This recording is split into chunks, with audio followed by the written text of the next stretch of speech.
ખાનપુર તાલુકાના બાકોર ગામની Kantaben wife of Vithalbhai Purushottambhai Joshi ઉંમર વર્ષ 60 વૃદ્ધ ઉપર દુષ્કર્મ કર્યું હતું। પરિવારજનોએ ફાંસીની માંગ કરી રહ્યા છે।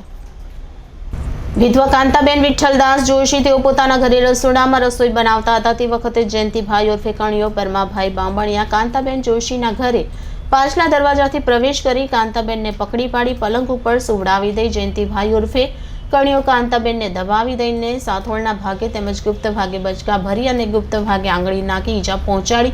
ત્યારબાદ જયંતિભાઈ ઉર્ફે કણિયો પોતાનું પહેરેલું પેન્ટ કાઢી કાંતાબેન પર વર્ષ 60 સાથે બળજબરીપૂર્વક શરીર સંપર્ક કરતો હતો। કાંતાબેન બચાવની બૂમો પાડતા આજુબાજુમાં રહેતા પાડોશીઓ દોડી આવ્યા હતા। બંધ દરવાજો ખોલતાની સાથે જ જયંતિભાઈ ઉર્ફે કણિયો પરમાભાઈ બામણિયા ભાગી ગયો હતો। ગ્રામજનોએ કાંતાબેનને જોતા તેમના મોઢા પર બચકાના નિશાનથી લોહી વહેતું હતું અને ગુપ્ત ભાગમાં લોહીથી ખૂબ વધારે લોહી નીકળતા જોઈ તુરંત બાકોર સરકારી હોસ્પિટલમાં કાંતાબેનને લઈ ગયા હતા। બાકોર પોલીસ સ્ટેશનમાં જાણ કરતા પીએસઆઈ CK સિસોડિયા આવી પહોંચ્યા હતા। વધુ આગળ જાણ થતાં ડીવાયએસપી SP અને તેઓ પણ આવી ગયા હતા અને પીએસઆઈ CK સિસોદિયા સાહેબે પોલીસની ટીમ ગોઠવી ગણતરીના કલાકમાં આરોપીને દબોચી લીધો હતો।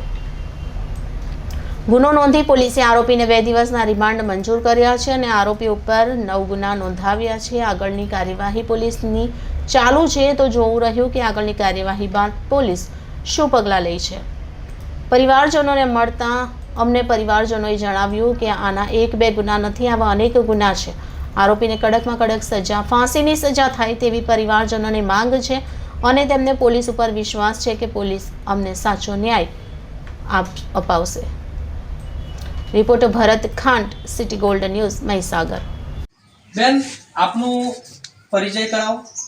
હું બાકોર ગામની વતની છું। હું તેમના છોકરાની બહુ છું અને એ શખ્સે એ નરાધમ જ છે અને એને મારી સાસુ પર આવીને રસોડામાં હતા, રસોઈ બનાવતા તેને આવીને હાથ પકડી અને પલંગ પર સુવડાવી દીધા અને પાછળના બાણેથી આવીને પલંગ પર સુવડાવી અને એણે દુષ્કર્મ ગુજાર્યું અને પછી એમને ખરાબ હાલતમાં મૂકીને અહીંયાથી નીકળી ગયો। એમને ખરાબ જગ્યાએ તમારા સાસુ થાય છે? મારે સાસુ થાય, એમની બહુ છે છોકરી। ઉંમર વર્ષ કેટલા છે એમના? એમના 65 વર્ષ। તમે એમના જોડે રહો છો કે અલગ રહો છો? ના, અમે સુરત રહીએ છીએ, અહીંયા ઘરે છે। તમને કેવી રીતના ખબર પડી? અમે સુરત હતા પણ અમને જાણ થઈ, અહીંયાથી ફોન આવે એટલે આવું થયું છે એટલે અમે તરત સુરતથી ત્યાંથી રવાના થયા અને એમને વધારે હાલત ખરાબ હતી એટલે CHCમાં લઈ ગયા, ત્યાંથી લુણાવાડા લઈ ગયા અને ત્યાંથી પછી ગોધરા દાખલ કર્યા અને અમે ત્યાં ગોધરા હાજર હતા। આરોપીનું નામ ખબર છે? હા, જોશી કાંતાબેન વિઠ્ઠલદાસ।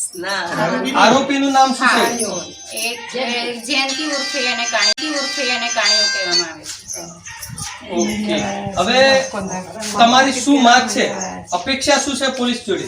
અમારી અપેક્ષા એટલી જ છે કે એને ફાંસીની સજા થવી જોઈએ। ફાંસી એને છોડવાનું નથી, એને ફાંસીની સજા થવી જોઈએ। તો આનાથી એને તો આના પહેલા બી આવા કૃત્ય કરેલા છે જે બહાર નથી પડ્યા, પણ આટલેથી એની ફાંસીની સજા થશે તો ગામની બહુ દીકરીઓને બહુ બચી જશે।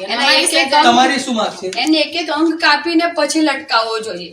માસી, તમારી શું અંગ તોડી નાખવો હોય એવી જ ઈચ્છા છે કે એને પૂરો જ કરવો જોઈએ।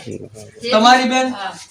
એને કડકમાં કડક સજા થવી જોઈએ। એને સજા થવી જોઈએ કે ફાંસી થવી જોઈએ? ગામ વચ્ચે લટકાઈને ફાંસી આપવી જોઈએ। ઓકે, ગામ વચ્ચે લટકાઈને ફાંસી આપવી જોઈએ, સજા થવી જોઈએ એવી પરિવારજનોની માંગ છે। તમારી? એને ફાંસી થવી જોઈએ જ। ફાંસીની સજા માંગે છે। એને પ્રજાપતિની ગધડીઓ ઉપર બી આવો બળાત્કાર કરીને ગધડીઓને બી મારી નાખી છે।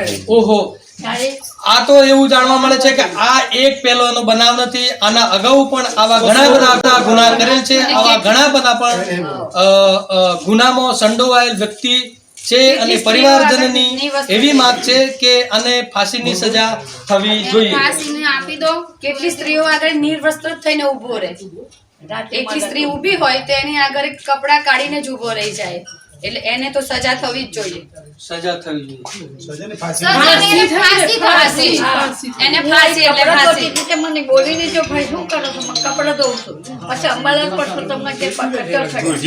મેં કહે એથી પહેલા કહ્યું કે શું કરો છો? અને કે હું ખાવા બનાવું કે હારું ખાવા બનાવો. પછી આમ ફર્યો ને પાછળ બાયણે થઈને આવ્યો અને વાંચીને હોસ્પિટલ દાખલ કરવા પડ્યા હતા. હા એમને તરત જ એમની હાલત બહુ ગંભીર હતી. લોહી લુહાણ થાય બ્લીડિંગ ચાલુ હતું એટલે એમને CHC માં લઈ ગયા.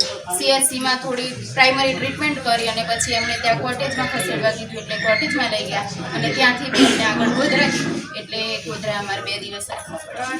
પરિવારજનોની એવી માંગ છે કે ફાંસીની સજા થવી જોઈએ. City Gold News, Mahisagar, Khanpur, Bharat Khan.